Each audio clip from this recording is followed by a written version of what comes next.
Yo. What's up, everybody? It's your boy Leroy. We are kicking with the crew. Got our guy Matt back here with us, and Trev and Damon as always. Zach will not be with us tonight. Hope everybody's having a great weekend out there. But what's up, everybody? How y'all do tonight? Doing good. Chilling, man. College football on like always. Indiana's not a playoff team. Here we go. Starting out hot. SMU was a playoff team. Indiana's not. I would put SMU in that conversation. I agree with that. Starting off some college ball. Yeah, man. I was a little bit of a believer in Kurt and those guys, but I knew that they just haven't. I just really don't trust anybody that I haven't really seen it play any thorough competition. So if I haven't really seen you play anybody, then I'm also kind of like on edge. I can't put you in that lane if I haven't seen it. I think too, just with the Cignetti thing and the Hoosiers, like this is their foundation year, right? Like this is year one of Cignetti. I think if same thing I was telling you guys before, if he can get 4-star, 5-star guys up there, which I believe they will after the year they've had, he might be right about starting a powerhouse up there. They could really be something. I mean, they have all the means, they have the money, they have a good stadium, they have everything they would need to be a really good program. So it could get interesting up there. Yeah, I agree. Yeah, I mean, you also got to remember their. My bad, Damon. I was just going to say that they were outclassed as far as it goes, especially when you're going up against Ohio State, who has more talent pretty much than anybody, and they still happen to lose those big games as well. It's tough. It's tough at the top. Yep. Florida back. Florida's back. We ain't back nowhere. Hey, They finally stopped being garbage for me, but they are not back anywhere. Absolutely. 2 upsets in a row, man. Yeah, can't be mad at it. I definitely appreciate them getting me off the ledge, but I wouldn't say we're back anywhere. Well, you got your quarterback. I can appreciate. Yeah, there we go. Speaking of Florida quarterbacks getting us off the edge. Last week was the first time Anthony Richardson, to me, has really looked like a franchise quarterback in maybe this whole career, but definitely this season. Like by far his best game of the season. We're getting into it already. We going there? Yeah, I might be extremely pessimistic, but I've seen a lot of things, and I'm like, everybody's hyping him up like he's redeemed himself for playing the Jets. I'm sorry, but everybody's played the Jets. The Jets suck, yeah, but not everyone. It's more the things that he can control, right? I mean, yes, the Jets are going to be the Jets, and they suck, but we didn't see a lot of overthrows. We didn't see him missing wide open guys, what have you. Like, fundamentally, this was the most sound game that he's had to this point, in my opinion. Yeah, I'll give you that. And I think Matt's right, too, to a point. I 100% do. It was the Jets, and media outlets are going to – But media outlets are going to do their thing But if you go watch any Colts podcast, you watch Zaire's podcast, even he says he has not arrived. It is still a learning curve. It's still a process, as you would say. But I want to make this clear about the Jets. From A to Z, they might have the most talented roster in the NFL. That's easy to overlook. They do, and they have a good defense. And I wasn't taking anything from him. I think my main point is that everybody was like, the debates are, is he him or is he not? And the debates have been going on so long, and then he was benched, and people were like, well, he's not it. Yeah. And he comes back and he plays well, and instantly everybody's like, he's it. Oh, he's it, yeah. And I'm like, where's the consistency, though? Like, I want to see the consistency. I get it. It was a great game, and I'm not taking it from him, but I want to see him do it more than once. Yeah. Before I'm going to sit here and be like, I think, Matt, where you are with it, you're more one of the level-headed fans, but you're a few weeks back. So that's the thing, like the debate was before he got benched was, is he the guy or is he not the guy? We need to see the consistency. That's currently where you are. And then he gets benched and everybody's like, they're mad. And he comes back and shows why we think he can potentially be the guy. I still think he could potentially be the guy. And even when he got benched, I wasn't like, he's not the guy. I'm not like, hey, he's not it. It's not. You know, when he got benched, I wasn't like, "Oh, dude's trash." Yeah, you basically what you're saying. What we saw from the Jets game is what we already thought he could do. Yeah, we knew he finally did. It was what we saw him doing his rookie season. We just needed to see it again. For some reason, we weren't seeing it this year. And to me, I don't think it was solely on AR that he wasn't able to perform the way he was. I feel like a lot of the things were on Shane and what Shane was, the situations Shane was putting him in, and the play calls that Shane was calling that AR wasn't able to hit certain throws. And we all know AR can't hit those throws. We know it. He needs to work on those. In game is not the time to do it. Right. And then Shane's over here like, hey, hit that throw, hit that throw, hit that throw. Just and spam it. He's 2 for 15, and we're like, yeah, and it goes back to Shane too. Like, and this past week was the first time where Shane, in my opinion, did what he said he was trying to do with calling plays that help the quarterback and set him up for success. It's like you said, Matt, like we have not seen that, and it's been so frustrating with this guy who's supposed to be a genius play call. Like we've been over it. But he always is calling these deep shots and just hard throws for AR to hit, not giving him easy options. Last week, we see some pretty easy options, a lot of little outs, slants, whatever. Easy passes for him to hit, and he kills it. He has probably the best game of his career. So it's like, where has this been? 270 yards? Something like that. I believe it was 272. Come on, man. Like, come on, just give him easy throws, and he'll make it happen. It was the first game that AR arrived, and Shane called a game that matched his energy in it. So you saw like quarterback design runs, but like what Trev was saying, right, with the speed outs, the slants, those were throws he was not making. Those were throws he was not able to complete. Those are balls that were sailing. He was bringing them in. He was catching them in stride. And I'll be honest with you, dude. If our offensive line would have found run lanes, I mean, JT touched the ball like 26 times, 27 times. So if we would have found run lanes, I think we would have blown them out. To be honest with you, I mean, even without JT finding the running lanes, I think that's still needs to be the minimum for JT. To be fair, the Jets is they're a very hard team to find running lanes on. Quinnen Williams in there, 1,000. That's actually been their weakness is their rush defense. It's crazy. That doesn't make sense. It's just crazy to me because that defensive front is stacked. I mean, they're not as stacked as they were at the end. You can sit here and say they can be like, hey, yeah, statistically they're one of the worst in the league in that spot. But I'm like, for some reason, when the roster is stacked in that area, the rushing defense, they're stacked. And then you look at it statistically and you're like, oh, well, they're trash. But then when they play us, it's like, okay, it never fails. It never fails. Here they are. And see, and that's the reason that I say that people shouldn't discredit this win over the Jets, because a lot of people say, hey, it's just the Jets. They stink right now, blah, blah, blah, blah. Oh, no, I hope y'all don't think I'm discrediting not you. I'm just saying the people that say, oh, so what? He did it against the Jets. That's the exact thing. So anytime the Colts are the team that would be the team to make the team that everybody thinks stink look like, hey, here they go. They're back. Hey, I was in my office when we sacked Aaron Rodgers on his Hail Mary attempt, and I was excited. Right? Get down there. All that man's good for, and we sacked him, so I'm good with it. Hey, I may be on the unpopular opinionated side of this, but I think Hail Marys are so overrated, dude. They're so overrated to me. Like, hey, they're fun to watch, though. They're fun to watch. Yeah, I'll give that they're one. exciting. Jaden Daniels, when he hit that shit was electric. Fire. I saw that. I saw that in my office, and I was like, bro, I got the chills watching that moment. I was like, oh my goodness. Everybody was talking about it, and I was just like, it happens to us. That's why. Yeah, I'm like, it was a great play, but I'm matter of fact, we really sitting here. Washington did that to us.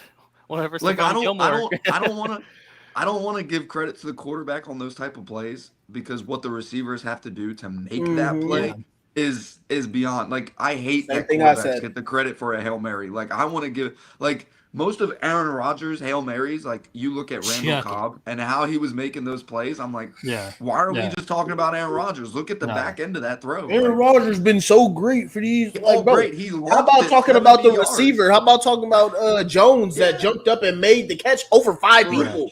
Like, are we not talking about the fact to get it down there? That's good, but all the skill is on the receivers. All the skills on the receivers, because the refs aren't going to call pass interference. They aren't going to call anything that's going on down there in that scrum. It's literally just you got to play it differently. Yeah. Yep, and you got to and the attention to detail from other receivers too, because the tips that happen, like it's fuck the quarterbacks. That's a receiver. So that's just me on that. I always sit there, like, when people came out and they start talking about, I'm just like, what are we talking about? Are we not going to talk about every time. But yeah, so that's just why I was like telling people, like, don't take the credit away from anything that was done versus this Jet team, especially since the fact that this Jets team, as bad as this team has been, they still have been a top 5 defense in points allowed and yards allowed. So it's like you can't take anything away from them. But to your point, Matt, where they have fallen off is ever since they fired Robert Saleh. And their defensive coordinator had to take over as a head coach. And clearly you could see head coaching is a pretty tough gig when you can go from being a DC but that's like at the top of the league. But Aaron Rodgers, he's not the same. Everybody thought they were getting MVP. I know what you're doing. Here's the thing. Here's the thing. Everyone's like, he was supposed to fix everything. They have a defensive coordinator, but you have Aaron Rodgers, who's supposedly a top 5 quarterback all time, and he can't run an offense. He can't do it. Yeah. It's insane. If he can't do it, then he shouldn't be considered top 5 quarterback all time. Yeah, see, and that was my thing. But don't get me started because I can't stand the guy. So yeah. It's safe to say you're not a fan. We're not going to be a Jets podcast, but I was just saying I was on that side of it. If he can give them 20, 25 points, something like that, they'd be okay. But it's like we're not even seeing that guy, and I'm like, that's what I originally thought. It's like it's tough to get that. I told y'all 2 years ago when they picked him up, he wasn't going to fix the problem. Well, and then the same thing. Quarterback wasn't the issue. Quarterback was never the issue in New York. I don't know about that. I don't think it was. Dude, do you see the offensive line? The offensive line has been atrocious for 4 years. Yeah. The whole offense has sucked. Give any quarterback protection. Yeah, that's all. But just coming back to our end of it, even though their offense is obviously a mess, their coaching situation is a mess, what have you. This was another week too where our defense looked pretty solid. Like our defense held up their end. They didn't give up a ton to Aaron Rodgers or make him look like a top 5 quarterback, right? No, we made Breece Hall look like a top 5 running back. Yeah. I mean, you're going to give and take some, but just look at the points scored and everything, right? I was with you, Trev, until the game. End of had a pretty good game. The end of that half, we broke down like a straw stick. It got pretty ugly after that final 2 minutes when we gave up the TD. Yeah. We came out and we was 3 and out. Okay, but to be fair, it's Aaron Rodgers, and when you go under 2 minutes and it's Aaron Rodgers, I'll give him the under 2 minutes bullshit. Oh man, that must mean he's a pretty good quarterback. I get it, but don't let a guy throw a check down for 25 yards. Yeah, it's like the Madden settings. Under 2 minutes, they're gonna score. It don't matter fucking what. Yeah, and then we just let it bleed over into the second half because we came back out. They did protect AR, get the forced fumble, boom, they score again, and then it's like, what the hell just happened? And then from there, it was pretty much back and forth. That fumble was trippy as hell too. Yeah, and I had no idea what happened watching that. I was like, what the fuck? I could feel it coming. Which we also do got to give AR some credit because of the fact that he played with 3 rookies on that offensive line, which no team pretty much has been dealing with outside of the Los Angeles Rams, who've just been brittle with injury. Yeah, so I just thought that was something that we allowed them back into that game. And obviously, momentum is a real thing, and it was tough to just keep them out at that point. But I thought the defense, kind of did some, but it was just like after that first quarter and a half, it kind of started to teeter for me, especially after when we gave up the touchdown to go down 27-22. Or 27 to 17. 20, whatever it was. 27-17. I just thought after that, I was like, this is one of those games where we're gonna get the ball back and we're gonna go 3 and out twice. And so that's the thing, though, right? Like when I look at, go ahead, my bad. No, you good. I started talking over you. Good. Whenever I look at the 3 and outs, it's hard for me. I mean, we've had this conversation before, but it's hard for me to sit and say, oh, this fucking defense. But, you're constantly putting them in a bad situation. And then obviously the fumble, like sudden change and all that shit.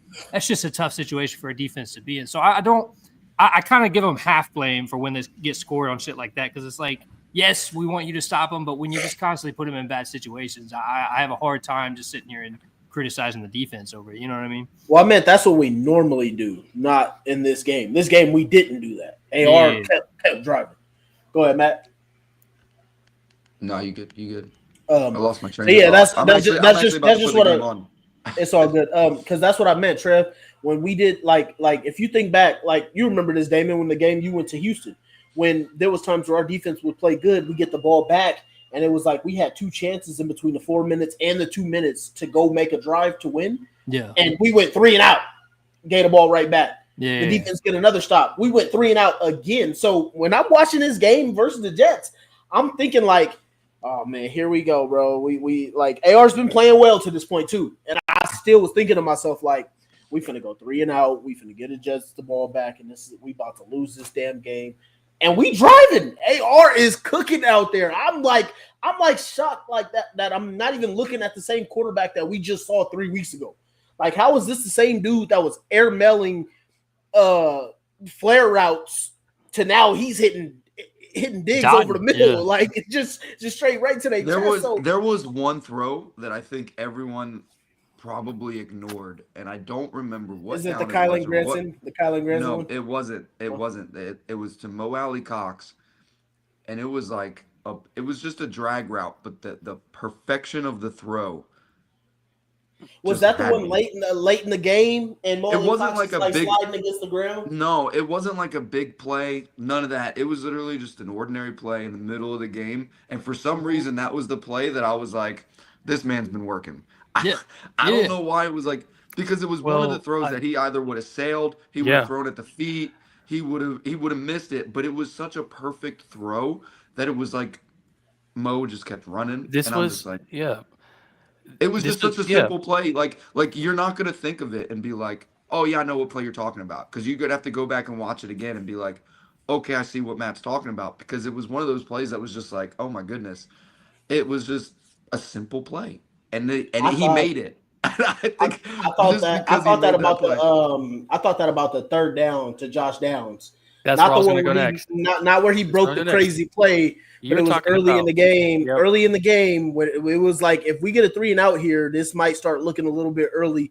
I want to say it was like 3rd and 12. We had just got a penalty, and he sits there in the pocket. Yep, and Josh Downs runs that comeback right in the middle, and AR hits him. It wasn't airmailed. It wasn't off. He hits him. We get the first down and keep going. After that one, that's the one where I felt like, to me, it was like, what the wait, we just got a first down on 3rd and long.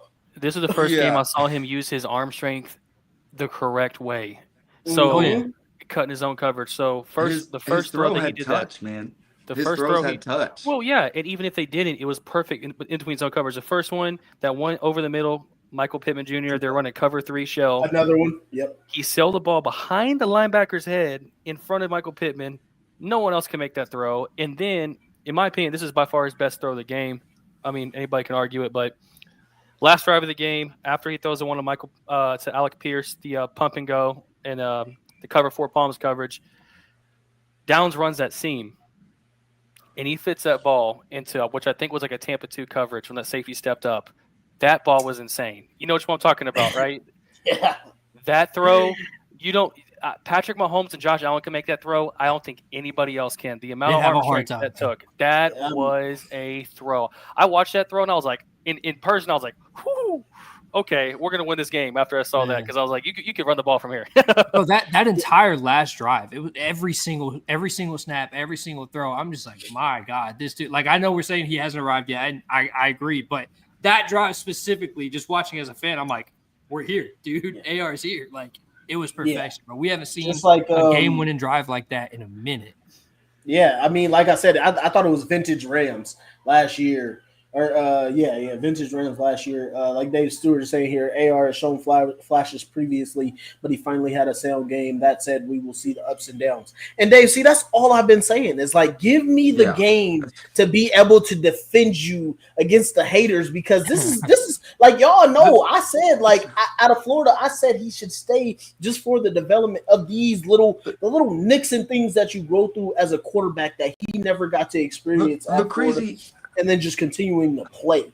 The stuff that gets me are the comparisons. These are the things that get me, that kind of frustrate me. It's like you start putting his stats next to certain people who did it 30 years ago, and I'm like, why are we even doing this? It's unfair to AR to even be like, hey, okay, cool, he's thrown, set amount of interceptions. Peyton Manning threw whatever he threw his rookie year. This isn't the same situation. Like, they're 2 totally different quarterbacks, or 2 totally different style quarterbacks, and 2 totally different, times in the game itself. So it's kind of like, stop discrediting what people are doing and comparing statistics. let AR grow to what he is. He wasn't benched because he was playing horribly. I don't care what anybody says. I don't believe he was benched for playing horribly. I truly believe at one point that he lost his way and Shane thought, hey, it's time you need to sit and let's get you back in the right direction. I'm tired. I need a break. Playing. It wasn't playing. It wasn't playing. It was whatever he was doing, not just on the field, but off the field. Shane was noticing and was like, okay, this isn't working. Let's get this right. Took a couple weeks, got it right. And here he is now, a totally different person. You know what I'm saying? So it's like, I just hate the comparisons of like, oh, well, here's how he looks right now. Here's how Josh Allen looked on his rookie season. Here's this and here's that. I'm like, well, you guys stop. Like it's not fair to anyone to be comparing it, because I'm like, at the same time, you're pulling numbers, but I'm looking at the film, and the first 8 weeks of this season, that man did not look good at all. So stop looking up numbers, because numbers just don't tell the story. Yeah, but see, the things about those numbers is the thing, like you just said about the Josh Allen comparison. Some people will also go back and pull comparisons of somebody like Jamarcus Russell. So it is a double-edged sword where people will try and use it for him, and people who are comparing him to Jamarcus Russell didn't even watch Jamarcus Russell play. Like, let's get real. These people are just pulling stats because they saw somebody else see it. They didn't. And there's always more to the story. There's always more. That's all I'm saying. Like, well, see, that's the same thing I'm saying about the people who compare him to Josh Allen. Also, didn't watch Josh Allen play. That's what I'm saying. They're just pulling the numbers. They're just pulling numbers.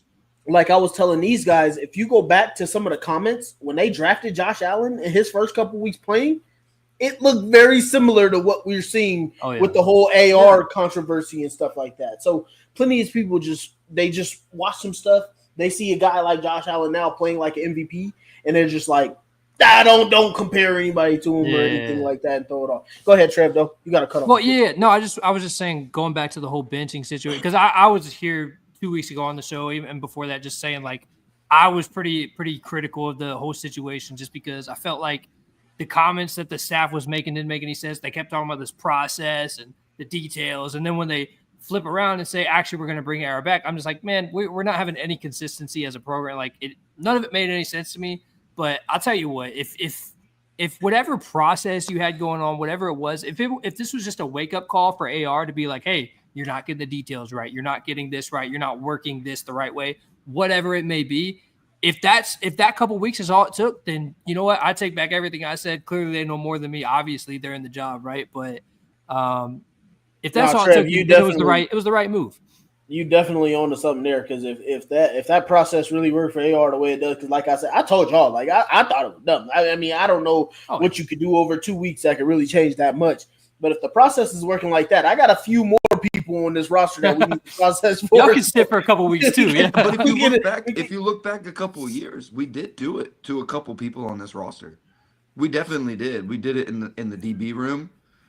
We did it up front. We did it on the offensive line. We've done it the last few years to multiple position groups. So maybe the process does work.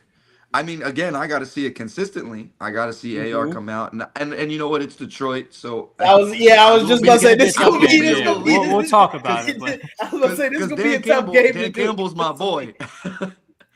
No, I like what they got going in Detroit. So as long as he plays consistently well, I don't even like. To be fair, if we lose, we lose. It's Detroit. They're to me the best team in football. They're wagon. But wagon. Yeah, that team is just nasty. They're putting up 50 points 3 times this year. It's fucking crazy. Ridiculous. I could see it again tomorrow. Winning a game, your quarterback throws 5 picks. Yeah, that's insane to me. But at the same time, it's like just AR just has to play consistently, and I won't bitch.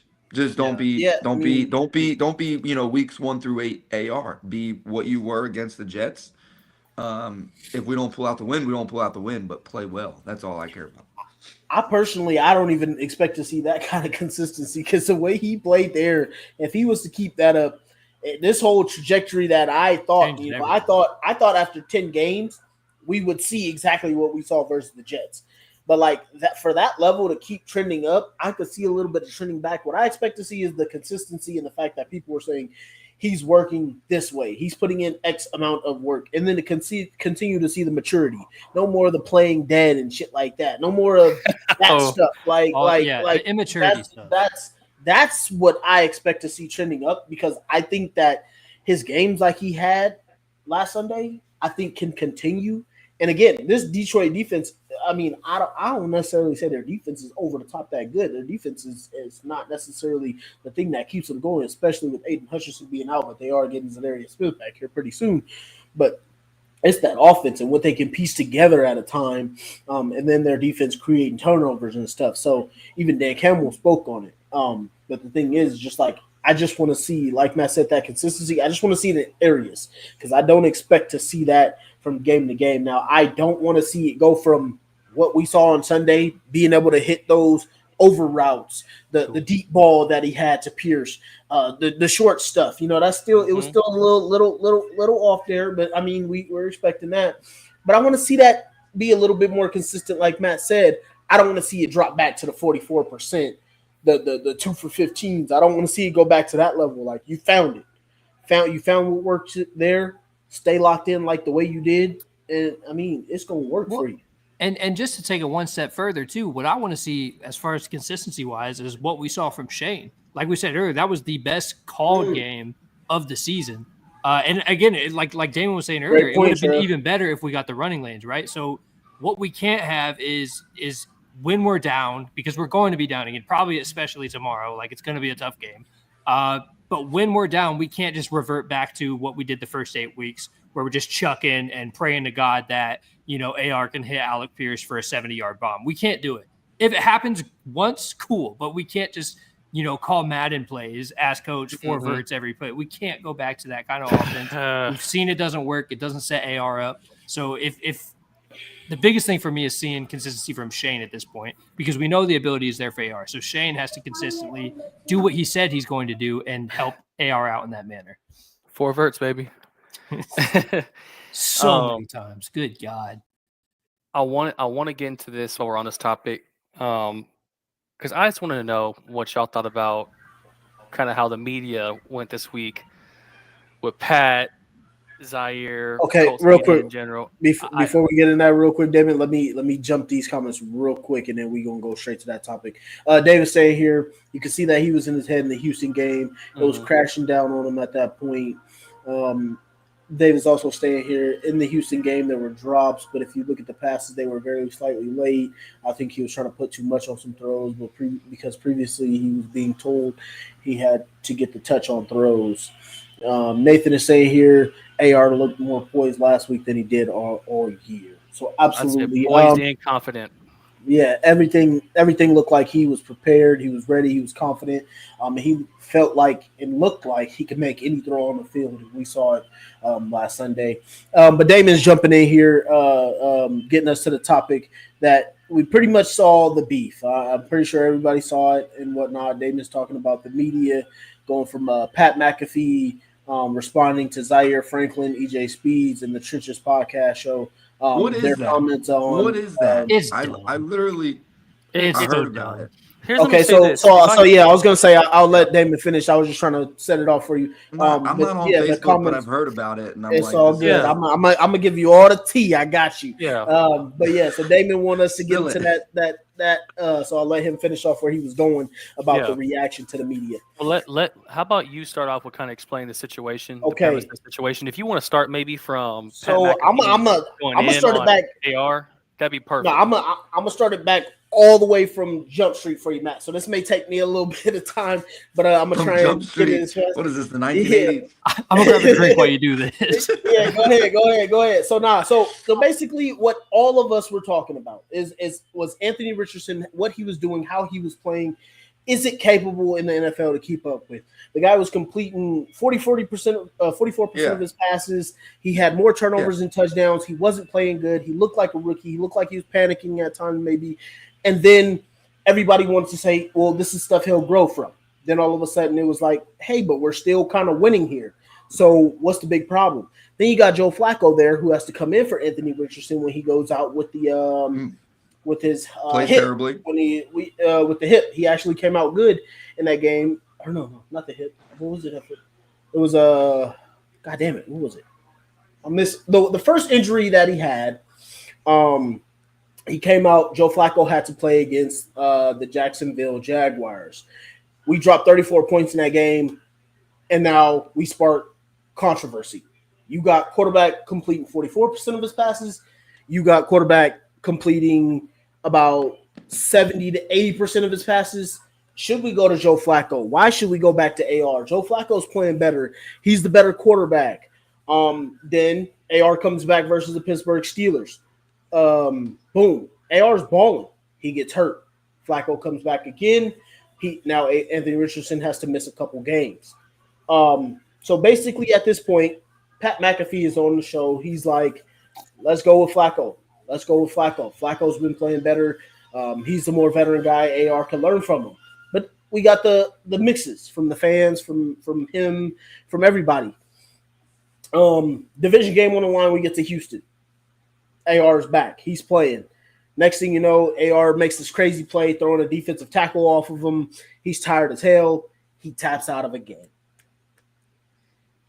We get what was it? It was the next play was just going to be a 3-and-out. We basically took a huge loss on the play. The play was worth nothing.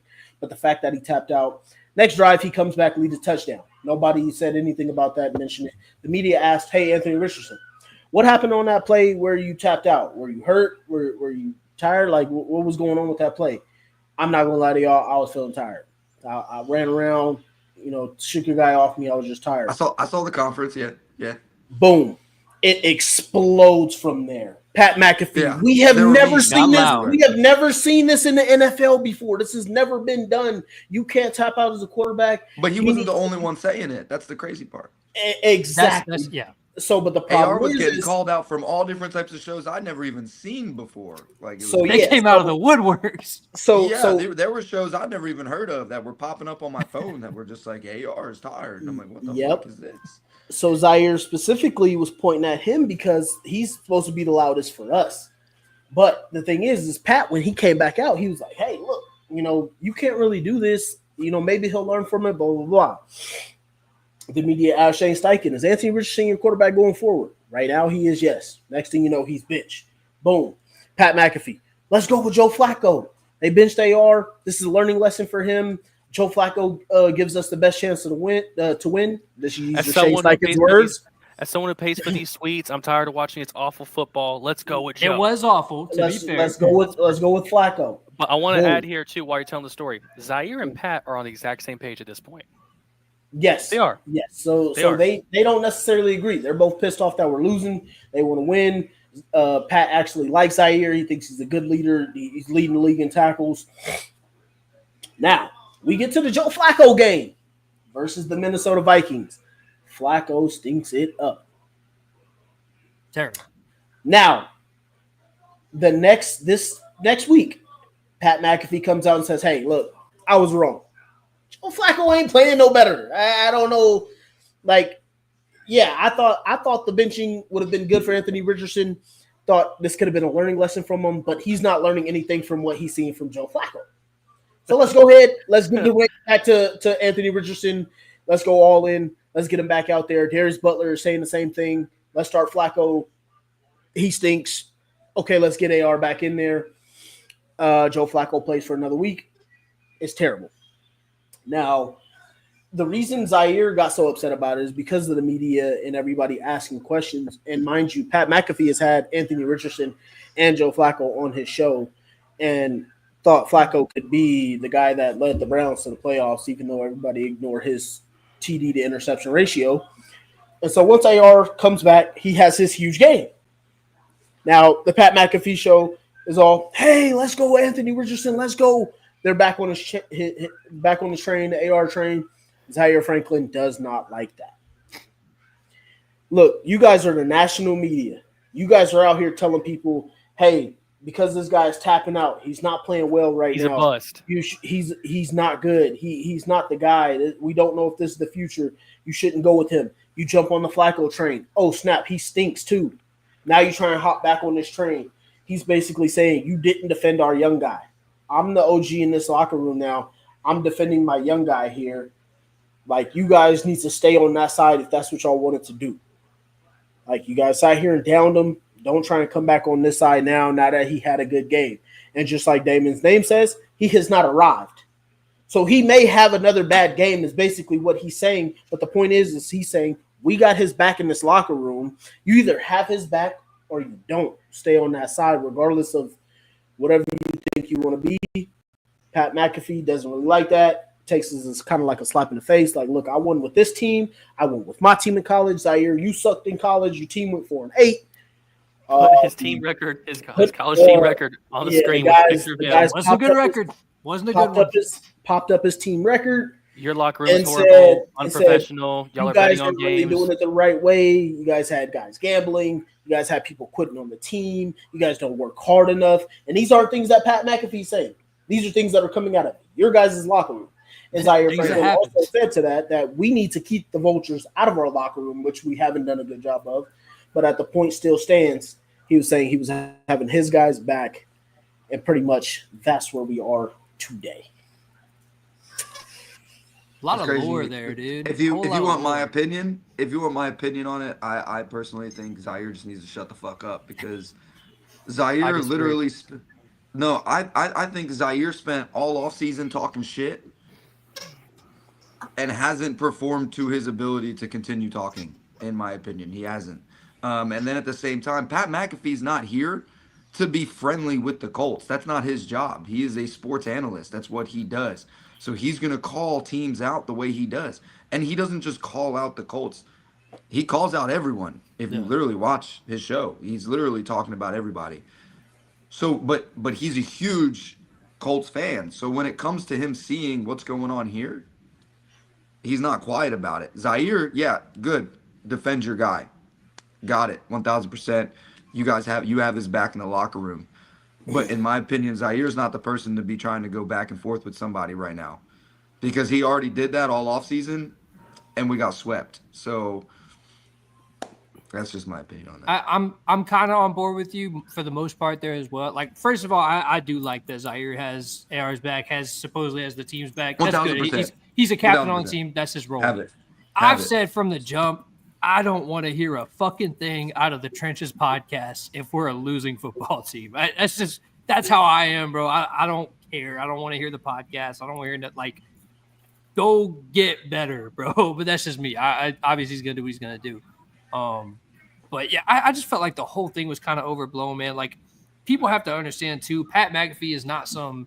I think most Colts fans probably understand because a lot of us do watch him. He's not like some super serious analyst. This guy is a shock jock, sports stooge, radio. Like, this is what he does. He's kind of he'll go on one week and he'll say, the Colts are dead, and then the next week, if they do something good, he'll say, we're going to the Super Bowl. That's like he's kind of an entertainer. He's a fan. Like, he's a fan. Exactly. He's a fan. So I think they put a little too much stock in him being critical. I understand people want him to be like a Colts defender and stuff, but that's not his role. Like, even though he is biased. Go ahead. I feel like they expect him to be like he works for the organization. Like, they think he's like the guy that the organization calls and is like, hey, I need your advice. And it's not that. Pat McAfee has not been that. Maybe Jeff Saturday. So maybe take what Jeff Saturday says a little serious. But when it comes to Pat's just out there having fun. I can tell you that man probably drinks a whole bottle before he goes live. He's like, a stooge, bro, and he says it too. That's what they do. Yeah. So he literally has to put a ticker at at the bottom of his fucking show so that he doesn't get fined. Like, it's. I understood why. I understood why people were kind of frustrated with his comments, and he was on the wrong side of the whole AR thing. I'll say that as well. Even though I'm a fan of Pat, he was on the wrong side of it for sure. And some of the stuff he said didn't look good. But again, I just feel like people are taking a little too much stock in it because at the end of the day, like that, he is a flip flopper. He is a jokester. If you're gonna call out Pat, you have to call everyone out, right? Yeah, and like I said, there were countless shows that I've never even heard of that popped up on my news break on my phone. Yeah, they popped up on my news break on my phone, and I'm like, I don't even know who the fuck these people are. I do just want to throw. People? I want to throw one more thing. I want to throw one more thing, and then I'll pass it to you, to Marco. The fact too is that Marco's waiting. I've been waiting. I'm the one who brought this topic up, and I've been waiting. Yeah, no, I was about to say, I was gonna.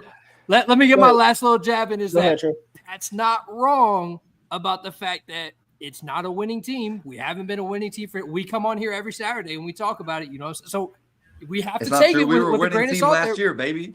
Okay, winning. But you understand what I'm saying? We haven't won the division in 10 fucking years. We barely go to the playoffs. Chris Ballard ain't setting us up. That part is true, so we can be mad about how he says things, but that part is true. Hey, but go ahead, bro. If the shoe fits. I want to start off by saying both parties are right to an extent. 100% were right. Yeah. They were 100% right.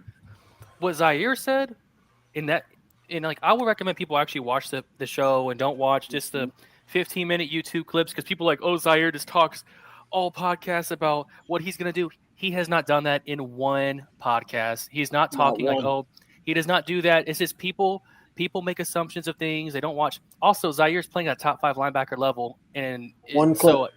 So it's one clip. What Zaire said in that podcast was 100% right, 100% true, is what every Colts fan would say. All he had to say was, there is no humanly way in 5 business days you can say one thing and say the complete opposite in scream yelling fashion, and it make any sense. That just does not make sense. Yeah. That is all he was trying to explain. He was like, and he was defending AR more in this case that y'all are putting even more pressure on him by hyping him up. He hasn't arrived. He has not arrived yet. That's all he was saying. Pat was right to a point in some of those things. The facts that he was rattling off, which I would highly recommend y'all watch what he said. It was just said hella out of pocket. It was said in a really bad way that I'm very surprised Zaire did not come back. That's all I'm gonna say. I think he's keeping it professional right now. But I'm just gonna hold my last comment, just because I think it's kind of out of pocket myself about the situation. You know what I mean? But that's kind of tough. Nah, I'm not gonna go there with it. I just think that both sides were right, but Zaire is more in the right. That's just where I'm gonna go with it. I think that's the bottom line. Once again, man, I got a lot to say on it, but it's tough to all get out as well, just because I know you guys have your own comments and opinions as well. I don't want everybody to think that my opinion stands for everybody. But to your point, Matt, I also said Zaire Franklin and EJ Speed needed to get off the podcast. But that was because of the first 2 weeks when they were out there and getting ran over and we stunk. But then after they started playing well, I said, okay, this is how you redeem themselves. Both of them had interceptions the last couple of weeks, not against the Jets, but the weeks before that versus the Vikings and versus the Jets. I thought both games we played well enough to win. We got the win in one, didn't get the win in another. I thought we should have beat the Vikings. And so I just think that it's part of how you play is how people will talk about you. And so that was just part of it. And then to the whole the media thing on calling them all out, when Zaire Franklin talking about the national media, the reason that he's not just he's talking about everybody, because just like you just said, Matt, you didn't hear teams that you or shows you never heard of, like First Take with Stephen A. Smith. They don't ever talk about the Colts until it's something bad. So the JT situation, they talked about Jeff it. Saturday. The AR situation, they talked about it. Jeff Saturday, they talked about it. Suddenly they're interested. So that was it. Yeah, exactly. You just like to make Indy look like a clown show. That's what Zaire Franklin and that's what Zaire Franklin was pointing to when he said, "Look, like Pat, you supposed to be our guy here in Indy. Like you have Ballard on that show, and then one day you sitting here saying, "Oh, he should be fired. Get rid of everybody in the office." Like you have these dudes on your show. Like that's also what I thought was crazy. Like because he had Flacco on multiple times since being a Brown, and then he came out the last week before we started AR. He says, "Okay, Flacco stinks too. Like he's not showing AR anything." And so like I like and that's where I like when Trev comes in and he says these things like he's doing his job and stuff like that. That's where it kind of it gets me back to a point of get off of one side, because especially me being a Colts fan, I want to defend my guys too. But hey, if you suck, you suck. If you're doing bad, you're doing bad. I'm gonna call it like I see it. And so the fact that Trev will come out and point out those certain things where it's like, okay, well, yeah, I get what he's doing for the media and stuff like that, but it's to a certain extent where you have to be like, look, like I get doing my little jokes and funny and stuff like that. Like even Boston Connor will tell everybody like, hey, look, the Patriots, we stink right now, but we got Drake May. Like he's about to go ball out and win us another Super Bowl. Like That's how Pat should have been for the Colts, and Anthony Richardson should have been like, hey, this guy's young. Like, we got to let him play and develop. Darius Butler as well, too, like, especially since he was interviewing for our defensive coordinator job at one point. Like, you get on a show and then you flip-flop like this, and then you go interview for DC jobs. That's crazy. Like, it's not just the fact that you're on that show. Like, these are real lives that these were real world lives that these guys live in. You can't just, like Zaire Franklin said, you can't fire somebody on Monday and then bring them back the next Monday. It don't work like that. So, like, if AR could have took this totally different, we don't know what could have been. And so that's just another story in itself. So it's like, I totally get it, but it's just like, Pat, when you rock for us, you got to be with us, dog. Like, I understand you do your comedy. Oh, we stink. And then the next week you come back, we don't stink. Like, as Colts fans, we're all doing that. So I get that part. And then I'll just bring one final point in there because I don't want to take up the whole show with it. But just the part where, Trev, where you said that he's won with teams.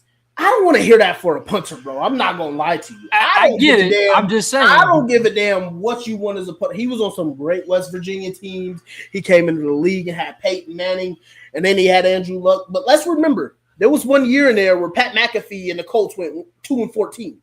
Did your locker room stink then, Pat? Because I swear you talk up those guys a whole lot. When y'all asses, when we was at Colts fans and I had to go and mark up my calendar for the entire 2020-11 season and had to put L on 14 games. Was that locker room? Curtis Painter alone.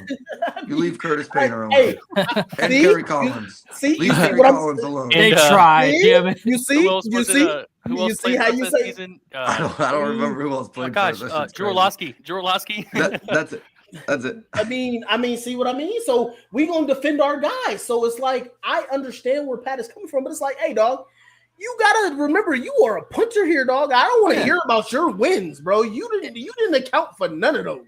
And so, like, I don't disagree either. I don't disagree. I think this was kind of a bad look for Pat in general. I just kind of like, I've been watching Pat shit since he started, so I feel like I can kind of understand where, I don't know, he probably took this like a shot, and now he feels like he has to defend himself, something like that, like being petty, whatever. I don't think it's a great look for him. I agree with everything you said. I just kind of see it where it's like, this is kind of just who Pat is, bro. Like, people can't put so much stock in it. You know what I mean? Totally fair point, Trev, and I totally agree. And Josh has the perfect response here because this is the same way I feel. I don't want anybody in Colts Nation, whether it's Zaire, Pat, I want them to sit down and talk and get past this, whatever. Like, we should all know. Like he says, Pat McAfee was salty on his response. He's still my guy. That's all. Exactly the same way I feel. That's all. Pat is still my guy. I love Pat. He was right to a point.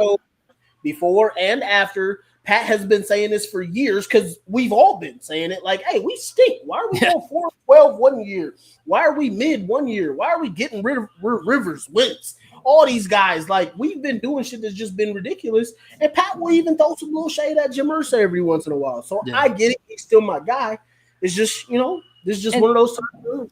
And to me, too, like, all this shit, every single thing we're talking about, it's all cured by winning. If the team can win, if the team can go on a run here and be something, none of this shit matters. It's all just talk. And no one would even be saying any of this shit if it was a winning team. So it's Al Davis, dude, win, just win. The reason the shit's being said, 10-0 over Detroit on Sunday. Because the reason this shit's being said is because during the offseason, everybody was like, AR's the cure to the problems we had last year. And then it was just to a degree, we said that as well because that's what it seemed like. We said to a degree. We said to a degree. We talked about his mobility. Literally, dude, I can go back and screenshot it. I was about to say we all not a cure, not a cure. AR does not play defensive back. I kept saying it, and to be fair, our defense. I was gonna say we needed this team. We said at the beginning of the season, Trev, you was even one of them. We said that the rest of this team need to play to where AR's mistakes don't kill us. Oh yeah. No, yeah. I'm saying specifically how we would talk about like this offense should run better with AR than it did with Mitch.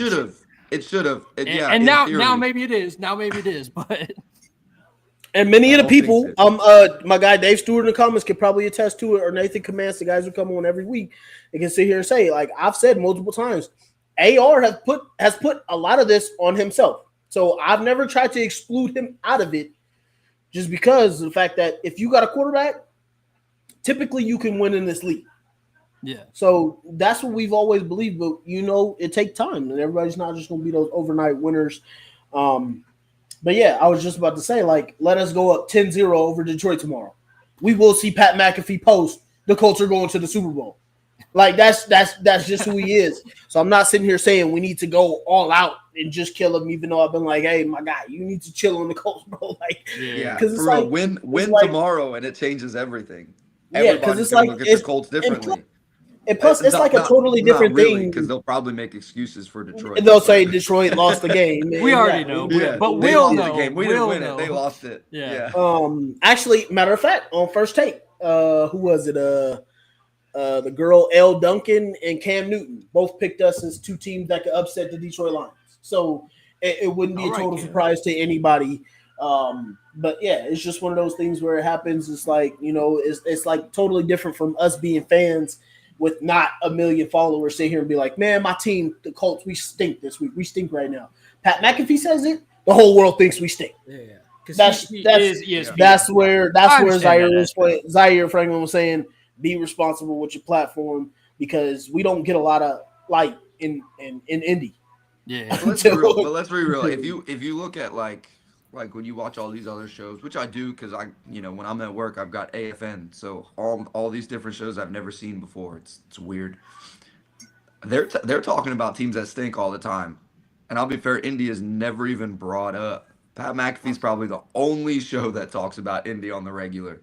You see Indy and they're like they talk maybe Anthony Richardson for like 5 seconds. Yeah.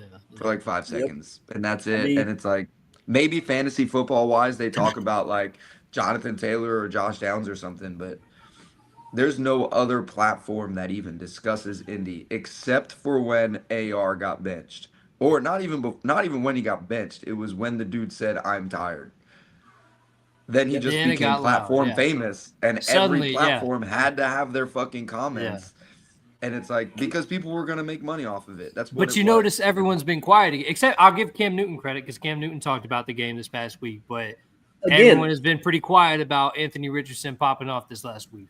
To that point about Cam, because Cam feels like he relates to AR. Yeah, and that's why he felt the way he did. I like what he says a lot, bro. I've been tuning into his show. I like Cam Newton's show a lot. He's a good guy. Yeah. But let's jump into some of these comments here real quick. We are 52 minutes into this thing. You got to get to Detroit here. But Nathan is saying here, AR ran the ball more against the Jets. I think he runs the ball more.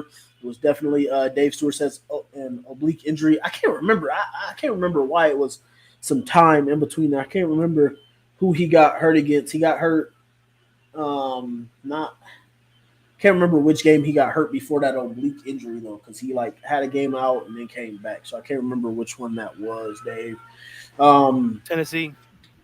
No, he didn't play that one. He was out for that one. Guys defended Pat when he went swimming. Allegedly. Nathan saying here we signed a veteran guard this week from a Colts guard. Yes, we brought back Mark Glowinski. Even though he shouldn't have never left, he would have been playing well if he would have never left. It's facts. Josh is saying here, just like I just said, when we're winning, Pat be like we're going to the Super Bowl, but when we lose, he's gonna say we're stink. Just like we all do as Colts fans. It's just a bigger platform for him. We shouldn't be judging anyone by something they did on their worst day, whether it's AR tapping out or swimming in the canal. That's a great comment. That's a great athlete. You're going to be judged for your worst day. Yeah, I mean, at some point, as Colts fans, we got to start standing together. But yeah, with all that being said, anyway, AR came back, and he looked like a goddamn NFL quarterback for a day. Do we see if that hold up, man? How are we looking at this Detroit Lions game? I don't have any clips or anything here, but basically, Dan Campbell was talking about AR, and he was just saying that AR can do it all. He can run the ball, he can throw the ball, he got great deep ball accuracy. We're going to need to make sure we come prepared, contain him, and everything. He said that the Colts kind of took the handcuffs off him versus the New York Jets, ran him a bit more in some of the plays, because they were he was guessing that we were maybe trying to prevent him from getting hurt or anything like that. But he just thinks the guy's an incredible player, incredible quarterback, and his guys are going to need to come prepared to play this Sunday. Here's my thoughts on Detroit. I've watched a lot of Detroit. They're on the AFN network every week, so like when I'm at work, I get to put them on. It's crazy. If you make the easy plays, just make the easy plays offensively, you're going to be all right. you have to slow down their fucking double. Those two running backs, man. You have to Oh slow my them the fuck God. down, bro. I can't Lightning even, and I can't even Thunder. think of. It's not even Gibbs one of and those Montgomery. fucking like. Or no, it's Jesus. Sonic and Knuckles. Yeah, that's those right, dudes right. are just. Those dudes Different. are both nasty. You got to slow them down. You have to make it to where Jared Goff has to beat you because Jared Goff is just riding the wave. I don't care what anybody says. They're like, oh, Jared Goff this, Jared Goff that. Fuck Jared Goff. He's literally just riding the wave of Detroit right now. He goes where his team takes him. He's on the ride. That's it. He's nothing special. He never has been. He didn't become elite. He's got an elite wide receiver room. He's got an elite running back room. And that's that it is what it is. I don't think Jared Goff is that great. If you slow down that run game, you play down defense, you make the easy plays offensively, you can stop Detroit.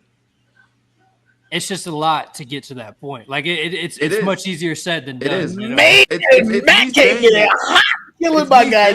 I couldn't tell you how to do it. I'm just saying those are the things you got to focus on. Yeah, the keys preparing to for Detroit. Because if you take away the run game and you put the ball in Jared Goff's hands, do you think Jared Goff could actually win the game without a run game? You think he could? Yes. Yeah, I mean, dude, he's completing this year. I mean, it's like 77%. Yeah, but he's throwing like 16 to 20 passes a game. I mean, I hear you, but I just think that it's just like Sam Darnold. Sam Darnold struggles against zone, so does Jared Goff. So I totally hear what you're saying, but it's hard for me to discredit what he's done on this large of a sample size. I'm not trying to, because like you said, I get what you're saying, but it's just like it's a little different for me with Jared Goff than it is for Sam Darnold because we've seen Sam Darnold kind of wash from place to place. But Jared Goff has come in and he's been kind of the Dan Campbell of this offense for the Detroit Lions. So, like, I hear what you're saying, but it's like he embodies toughness. He embodies a guy that's going to go out there and give it his all. He's going to play his damn ass off. I mean, guy throws 5 interceptions and just keeps playing. Like, it reminded me of some of the games from Peyton Manning, if I'm being completely honest, to where he'd have some games that'll look like crap. But guess what? He's going to keep playing. I mean, he's like you said before as well, like he's got guys that he can drop a 10-yard pass to and they're going for 60. So it may not even all rest on just him. So I totally hear what you're saying because you've got to slow down the running game. If you don't, you literally have no chance. If you slow down the running game, then you have a decent chance. And then you also you can't turn over the ball. So I completely agree with what you're saying. I just would be a little less lighter on Jared Goff because I do not expect him to be that guy that I can be like, we could take advantage of this. I just think that when you're playing the Detroit Lions, unless you're the Baltimore Ravens, the Kansas City Chiefs, Buffalo Bills. Yeah, the Buffalo Bills, maybe. If you're one of those 3 teams, you got a chance in hell. Everybody else, you kind of hoping they shoot themselves in the foot. Like right now, like that's the way I feel about the Detroit Lions. I mean, that's valid. This is a team that you guys have seen. I've literally been hyping them up all year. I'm literally like sending videos of Dan fucking Campbell in the chat. Like this dude just hypes me up. But like, I'm not gonna wake up to watch this game. I just hope y'all know. Like I'm not. It's let me sleep in to see. I'm sleeping and I'll put the game on my way to work or something and listen to it while I walk to the office. But other than that, I'm not waking up because I don't think there's a reason to. So I think it's safe to say that this is the biggest challenge our defense will face all year. I think it's safe to say this is going to be the best receiving core and passing game that our corners. Let's be real. Our defense has made every week a challenge. Not every, they've been playing much better in the last month. In the last month. In pockets. In the last month they have. In the last month. I will say, Matt, they have definitely picked it up because I was on them, bro. As Trev, I was ready to kill everybody. If your name wasn't DeForest Buckner or Laiatu Latu, I was ready to kill everybody. You better stop sleeping on Grover. Grover's having a hell of a year. Great year. No. Who was my bad. It was Grover and Latu. My bad. DeForest Buckner was on IR. That was my bad. Yeah, Grover's having a hell of a year. And then Jalen Grover and Laiatu. Jalen Jones Jalen Jones was on that list. He's one of like the top. He's like in the top fucking 15 of like most disruptive I hear player. you, but he gave up that deep ball to Malik Willis versus the Green Bay Packers. And I was like, he can get the fuck out of here too. I'm telling you, I was on everybody's train, bro. It was full reload. Like it was like we were having problems so bad, Matt, that Gus Bradley was at the bottom of the fire list, bro. Like that's where I was at, bro. Like it was so. I hear what you're saying, like, and obviously, I do not expect this defense to look very good. What did Gus Bradley say against Minnesota? What did he say in that Minnesota game when they came back? It doesn't matter what I'm calling or something. What did he say? It doesn't matter what I'm calling. It's not working. When you play Justin Jefferson, I mean, what did he say? What did he say? That it was like Saturday. I don't remember the exact. Gus said nothing was working. That's so tough. I mean, so it's just like I don't know, man. I just think that like.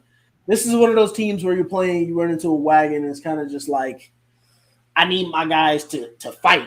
Just fight for 60 minutes, and let's see what we got. Because, I mean, I truly think we're going to need AR to have a Herculean-type day. And I don't want to put it all on his shoulders because I don't think that's going to help. But I just think this team right now, they can do no wrong. Oh, look. I mean, it's like right. Yeah, I was just about to say we got a couple one in there. He said before that, he said, thankfully no Hutch or Anzalone for the Detroit Lions. And then he was asking our thoughts on Jalen Jones. I think he's played very well and is getting better each game. Same with Nick Cross. Great years for both of them. I feel like if both of them played for like a bigger name team, they'd both be Pro Bowlers, to be honest with you. They'd be getting a lot of hype. They're having very quietly good years. But obviously they play in a small market. They're not getting any hype for it. But yeah, we've seen what we've really been waiting and needing to see from both of these guys. So that's very encouraging for the present and the future. So yeah, I'm especially with Nick Cross because we've been on here every year saying when is Nick Cross going to do what Nick Cross needs to do, and safety really hasn't been a massive problem for us this year. Like it may have been last year and years back. I mean, yeah, Detroit is a wagon. We acknowledge. But, yeah, man, I've been very encouraged with Nick Cross. And then, obviously, Jalen Jones, like you said, very disruptive player, having a hell of a year, making a name for himself. So that's encouraging for the future. Yeah, I'm not going to lie, man. My thoughts on Jalen Jones is I think dude's been playing his tail off. I mean, like, obviously, you can't make every play. Not going to win every play. Like I was just telling Matt about the Green Bay Packers game because I thought we should have won that game like pretty handedly because who we were playing against. But obviously the Colts. But I think he's been playing really solid. And if you look at some of the receivers he's been playing against, obviously some of their quarterbacks haven't been there. But I thought he's been breaking up passes, has a couple of great interceptions. I think dude's just been playing his tail off. As for Nick Cross, I was expecting this guy to be Bob Sanders. That's on me. I probably shouldn't have gave him that kind of expectation. It's tough to live up to. Personally, yeah, I mean, Hitman. Here's my thing. It's just one of those things where you draft a guy that's 20 years old and everybody's hyping him up and saying all of these things about him. And even when I watched him at Maryland, I was expecting a mix between Bob Sanders and Antoine Bethea, but I just haven't seen it. Obviously, this year has been really good for him. I think they finally found a position in the spot for him. But I was expecting highly more out of Nick Cross, and now it's almost to a point where like we're getting to a contract year, and it's like what to do. I came into this season with zero expectations on the defensive side of the ball. You guys saw it. I've said it millions of times. This was the type of season I kind of expected. I actually didn't expect it to be as kind of like 5-6 type, where we're sitting at right now. I expected it to be worse than it was. So to be fair, when everybody's getting all upset and starting to bash the team, the defense, the offense, I'm kind of like, well, here I am. I've been here. I've already knew this was going to happen back in July. So, but at the same time, because I've had zero expectations of what the secondary was going to do coming into the season, my expectation was they were going to be trash. I'm very excited about Jalen Jones and what Nick Cross has done this season. To start the season, I was like, I knew it. Here we are. And then they've definitely progressed. And let's not forget some of the other guys, man. Like, what's his name? Womack. Is that his name? Sam Womack. The dude's also played extremely well. We need to sign him. He don't even need to touch free agency. That's what I'm saying. And then the other boy, I always forget his name. He's got the long-ass hair. Dude hits like a fucking rock. Stewart. Stewart. Grant Stewart. Grant I'm a big fan of that guy. Big fan of him, dude. Like we've got guys all over the field. I just feel like some games they just look like they're not playing together. And I wish that they would, like, they'd look more like a unit rather than individuals. Because, like, I can see them and I'm like, oh, this guy's doing well over here. This guy's doing well over here. But then you've got that other little corner of the defense that's like, well, what the fuck is going on over there? You know? And that's the only play. That's the only way I'm sitting at. It's like, I love what Nick Cross is doing. I love what Jalen Jones is doing. I love what Womack is doing, what Stewart is doing. EJ, I'm not going to sit here and praise Zaire. I don't think Zaire's having the season that I wanted him to have. EJ has stepped it up big time, I think. But, like, if they all would come together as a freaking unit, even on just one down, just give me one fucking down where they all play stellar. We need more than one down, dog. Let's start with a quarter. We just can't get it. It's like one side of the defense is like, I'm gonna play fucking elite this play. First quarter and of the next the play Jets they take game. off. First quarter and a half of the Jets game. I was about to say I need a second half. Just give me give me a second half. Elite second half. Like if all 11 of them can give me one Shaq Leonard half. Yeah, then it would be ridiculous. Oh, it would be. God, that hurts hearing that name. But again, like what Dave said, thoughts on Jalen Jones. I think Jalen Jones is having a year, and I agree with DeMarco. I think both of them, if they were on, a team like Pittsburgh or something, they'd be up in Pro Bowl. Loud. Yeah, it'd be loud. You'd never stop hearing about them. Yeah. So. Yeah. He also says here, unfortunately, we don't have Juju. I think he's one of them guys that need that 2-week conversation, like AR. He's getting a season conversation now. I kind of agree with this, but I don't want to step on it. Like let me read it. We need to move Josh Downs outside. I don't want to do that. Keep that man everyone outside. Is saying Josh Downs is receiver 1 and Pittman is 2. Is what Nathan is saying here. I agree with it. I actually think it's a thing. I always thought that Michael Pittman Jr. was like a wish version of a number 1 wide receiver. He's a good wide receiver, and I don't want to lose him. But I think Josh Downs is more threatening, in my opinion. I personally go ahead, Trev. Well, yeah, I think what we're seeing here too is it's kind of our modern version of like what Luck had with Ty, how they came in together, they had the chemistry, very effective in the slot, all that. It's kind of a very similar situation now. But I think Josh Downs' potential might be higher than that of Ty's, who was obviously a great player for us. I don't know about that. Oh, I'm there. I do. Dude. I know Josh about Downs. that. I think Josh Downs could be. Bro, it's not close, bro. Hey, I love Ty, bro. First of all, led the league in receiving. That's steep.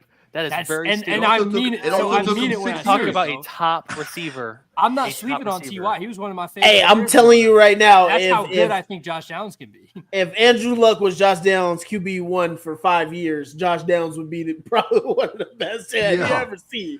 I can agree with that argument. That as a diss at all. I don't say it as a diss. I'm just saying. Yeah, because it's tough when you start bringing in the quarterback to who's throwing the guy the ball. Yeah. Like to Matt's point, like you don't want to lose Josh Downs in the slot to say he's the number 1, put him on the outside now. And I don't think that's what you should do because to me, in my opinion, I just think Pittman's a great number 2.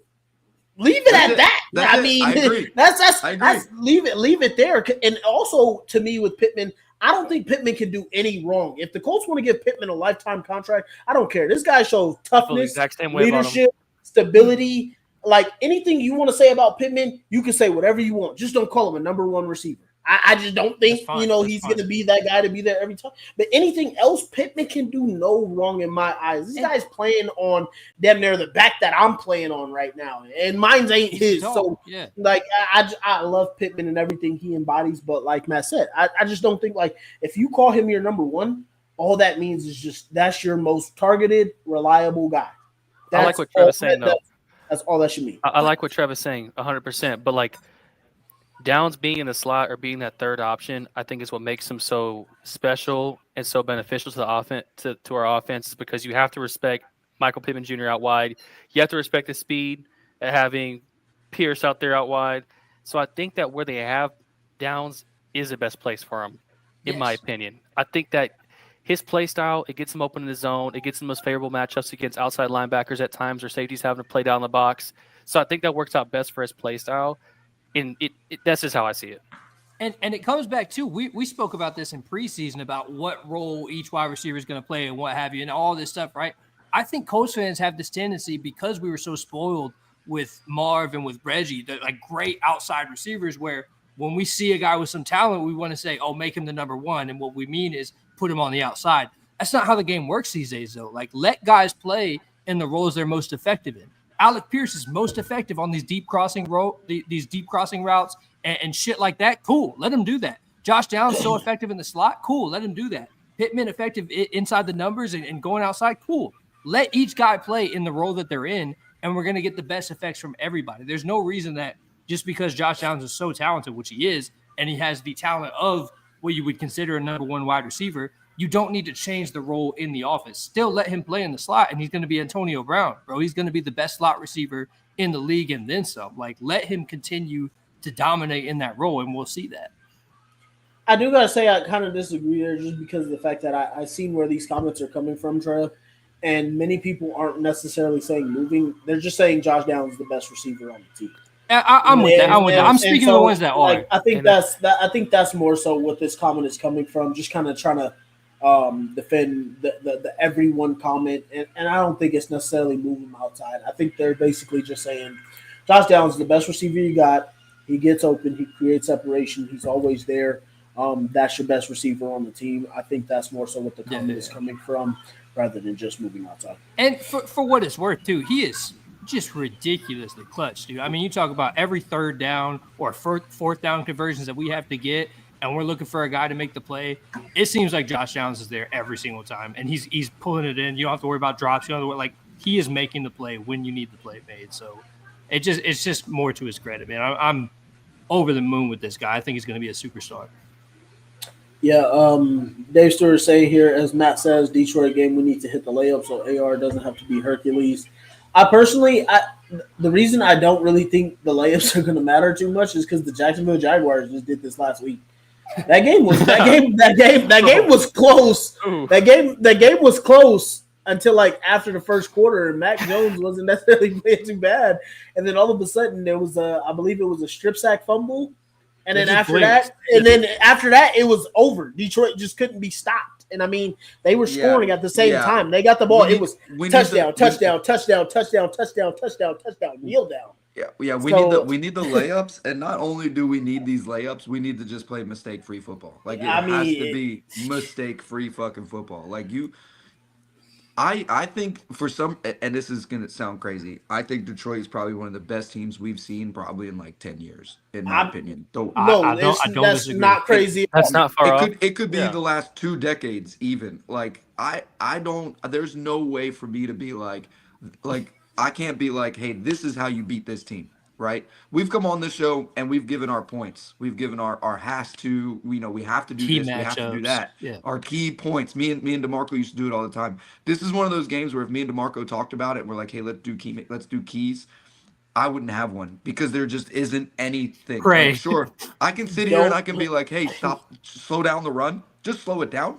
I can't say stop it because that's fucking impossible. Yep. Stop the passing game. Sure, I don't think Jared Goff is elite, but that passing game is still elite. It's elite as a whole, right? I mean, is it because of Jared Goff? Is it because of who he's throwing to? Doesn't matter. Yeah, I they get touchdowns. It doesn't matter. It doesn't matter. Is it because this team wants to run through a fucking brick wall for Dan Campbell? Probably. Yeah. Because I would run through a fucking wall for that guy. Like, that wall's going down. I'm just saying, if you listen to that man talk, if you see how emotional that guy gets, this team is scary. It scares me. And I'm like, this is the one game this year that I'm like, I'm not waking up to watch the game. I don't have a key to beat them. I'll tell you right now, if you put together keys of a game, it'll be slow down the run, it'll be forced turnovers, and don't give up a single play. Lose. Yep, and don't give up a single play over 10 yards. Yeah, and you still might lose. I'm telling you, it's crazy that they lost Aiden Hutchinson already. You still let up you still let up 38 points. That's just to make sure they don't score 50. I mean, to make sure you don't get embarrassed, bro. I mean, and you need 5 picks with that too, and you're still gonna fucking look and like you're it's still ridiculous. letting up 50. It's ridiculous. It's They're insane. so good, and so well coached. And it's crazy, but because I can't help but not to root for that team, for that city, to be like, hey, if this is their year, let them fucking have it. Like, here you go. It's crazy. I mean, their game has to be the Super Bowl because I don't even see it being the NFC. And Dave Stewart saying here, it's interesting. Detroit is only a 7-point favorite. Vegas usually has a pretty good feel. 7 seems small to me, and I think that's because of the fact that you have the upset factor. The fact that you would come in and you think Indianapolis is just going to be this team that you're going to beat up on. They just dropped 52, I believe it was, on the Jaguars, who didn't fire everybody for who knows why.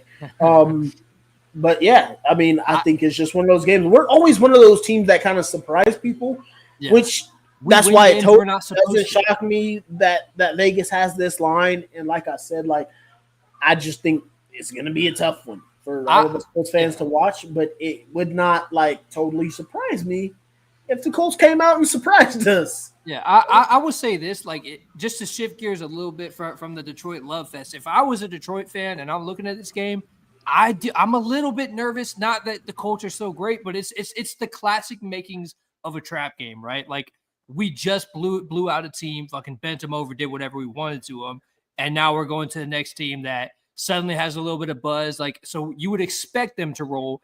And the fact is that the Colts, as frustrating as they are, as annoying as they are, as disappointing as they are, we don't get blown out super often these years. Like we really don't. We lose, but we'll lose in a frustrating, infuriating way. Yeah, by a possession. We don't get blown out. It's going to be you know what I mean? It's going to be by 2 points, and we're going to lose. Something like that, right? So that's why I see that Vegas line. And it doesn't really shock me that it's only -7, whereas some people would expect more. We are that team. We don't get blown out. Yeah, we don't get blown out, and we kind of force teams to play to our level. As frustrating as that can be for us as Colts fans, right? Because it's like, damn, I just want to fucking win. But we're a team that forces turnovers, and it's crazy because we're all sitting here and we're like, the defense, this defense that could play better, but we're tied first for the most forced fumbles. I didn't know that. That's nice. And recoveries. It's crazy with the Packers. Unless Flacco plays, then we. It's like what 9? We have nine forced fumble turnovers. Like then the problem is though we steal the ball. The problem is we don't score points. Yeah, I was about to say we go 3 and out and just hand it back. So we just make the games extremely long and frustrating. Yeah, and frustrating. Like if we were to score off the turnovers that we have, we wouldn't be sitting here saying we're 5 and 6. I'm just saying we may be 6 and 5. But we still find a way to lose some games. I think we still wouldn't win in Duval. Yeah, no. I don't know because we gave up some pretty dumb plays now. Yeah, I tell you what. But it does have the makings of a trap game. That's why I feel like there's potential. I don't think we're gonna win this game. I'd be crazy to sit here and tell you I do, but there is the makings there, and that's just kind of the scrappy team that we have. Absolutely. Dave Stewart saying here, slot corners that are really special, few or far between. We have Kenny, who is a top of the heap. Downs gets great matchups and will be a dog. That's going back to the Josh Down conversation. We got a new commenter coming in here. Kenzie's page is saying here, personal opinion, AD needs more reps. His and JD separation would be great against the Lions defense. I think that's also a good point to point out. Also, Quinyon Mitchell will be also missing this game as well. Or no, not Quinyon Mitchell. I'm sorry. The Bama corner. Why am I forgetting the name? Terrion Arnold. Terrion Arnold will be out for this game. So apologies for that. Yeah, but is he saying AR needs more reps? No, he's saying Mitchell. Adonai Mitchell. The receiver that I was about to say. No. He played pretty well. He played pretty well against the Jets. I was going to say he's starting to catch the ball. The part of the reps thing, a lot of people were saying that it would have been good for Pittman to go on IR because AD would have got those reps and kind of had the big game that he had versus it wasn't the Vikings, but it was against Buffalo. I believe he had like 6 for 56 or 5 for 56, something like that. So some people, I did see some comments out there that thought if Pittman would have went on IR, it would have been really good for him to get those reps. So, I mean, I like AD. I think he's coming along, more playing time and stuff like that. He did have the rookie mistake where he had the 1 foot inbound, where he could have had a TD and it was out of bounds instead. That was a big one that we could have had. I believe that was against Jacksonville. Can't remember exactly, but thought that was one that we had there. I think the reps could be good for him. I think that's more of a time will tell type situation. Yeah, I really feel with AD. I can't speak for everyone else, but I know for myself, man, coming in, I expected him to have a huge year. I mean, I said it on the show. Like, I thought he had offensive rookie of the year potential. And clearly he hasn't really, to this point, delivered up to that. But I think that was just me getting caught up in the hype. This might be, kind of similar to the AR situation where it's like, yes, obviously he needs more reps, but he's got to fight for them. And like, we might just have to give this guy a little bit more time than we expected or than I expected. I thought he was going to come in and be a freak, right? He just looked like that kind of guy. But maybe it takes a year or two with AD. So I think we need to be patient because that talent is there. Very clear and obvious. So if Reggie can get AD up to where he needs to be, I still think he'll be a monster in this league, man. So get more reps where you can, but I'm not necessarily too worried about forcing it AD's way this year anymore. For sure. All right, boys. Well, we might as well get to this last final part we got here. So, Damon, if you remember, me, you, and Zach did our predictions before the season. We all had us taking a loss here versus the Detroit Lions. Don't know if you have that same pick. Why don't you go ahead and give us a pick and a prediction as far as score-wise? Unless you think it's going to be too terrible, then you don't have to be it. The Colts always win one game a year. They have no business winning. Mm-hmm. It's going to be this week. All right. I think they're going to play out of characteristic. We're going to do that typical weird Colts stuff where teams aren't used to playing a small market team, and it's just going to be we're going to have the Colts ripple effect. I'm just going to leave it there. All right. I do want to say before Matt or Trev go, I do want to say after this game versus Detroit, we only have one game left versus an opponent with a winning record. That schedule clears up, and that would be Denver for our last big 5 game that we got. Which is going to be an important game, by the way. Yep. So, Matt, Trev, go ahead. What you got? Yeah, I think this is I come on here every week and I talk about time of possession and how we've been so bad about time of possession. This last week was probably our best game in that manner because we were actually driving the ball and not just going 3 and out in every play, right? But to me, when we talk about keys and stuff, obviously, like we said, there's not a ton of keys you can throw out to beat Detroit. Really, the only thing would be like when you're playing someone like Kobe Bryant, right? You just want to keep the ball out of his hands. You want to try to deny him the ball. So the best way to give ourselves a chance in this game is time of possession, going on drives, running the ball. I actually was trying to turn off the comment. His popped up there. That's so funny, right? But keeping the ball, keeping it out of their hands because that offense is just unstoppable, as we know. So if we can find a way to win the time of possession battle and really get some drives going, maybe we make this competitive. But honestly, my prediction is we fall flat in that area. We end up losing this by probably 10 points. I have us losing 31-21 personally. What you got, Matt? Crickets, because that's going to be the whole goddamn game, dude. I don't know, man. This is one that I want to be hopeful, like old Damon down there. I'd love to be hopeful, but I feel like this is going to be one of the most irritating fucking games. Yeah. I think our defense is going to come out strong and they're going to play good game. I think they're going to force some uncomfortable situations for Detroit. I don't know if they're going to be able to hold it for 4 quarters because I'm a little worried about what our offense is going to come out and do because Shane just whatever his play calling is going to be is what it's going to be. He's going to give us a good first 11 plays on the first drive, and then after that it's going to get confusing because we're going to kick a field goal. We're not going to score 7 on the first drive for some reason. Shane doesn't know how to do that.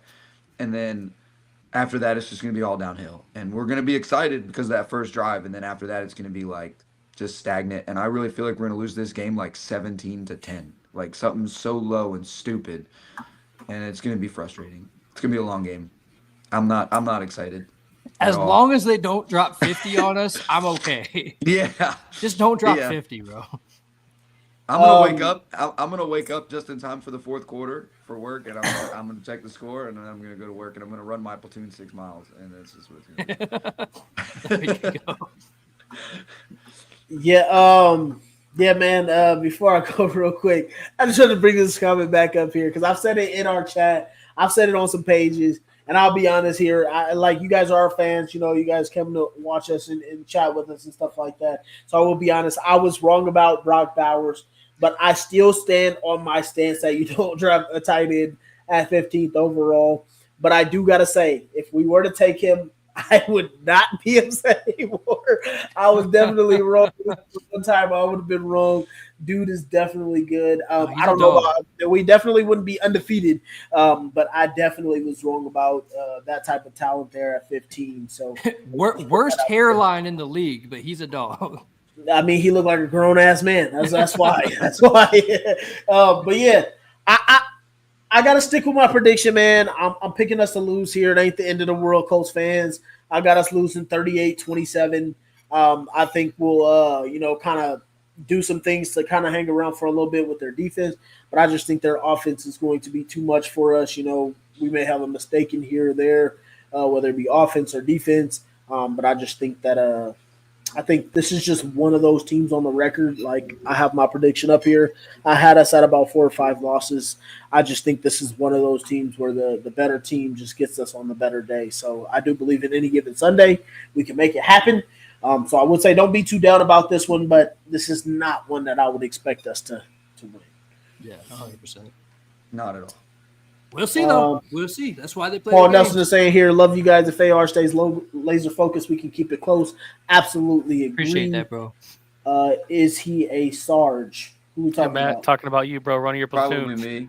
Yeah, because I said I was going to run my platoon sergeant, bro. Yeah. Both Matt and I are both in the U.S. Army.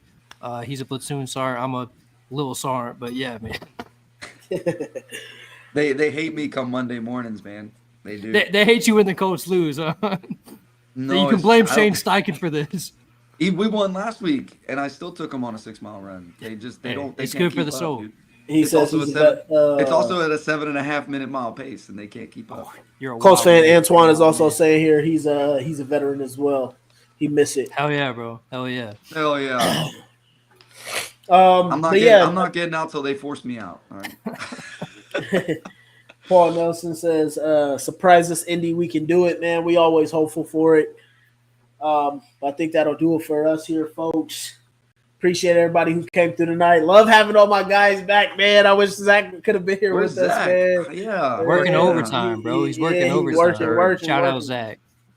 But appreciate everybody who came in here with us for the comments tonight on all platforms. Appreciate you guys. Shout out to ZTV and those guys. We appreciate you and all the work that you do. And as always, go Colts. Go Colts. Second down, he fakes the Taylor, fires over the middle, completes. Pittman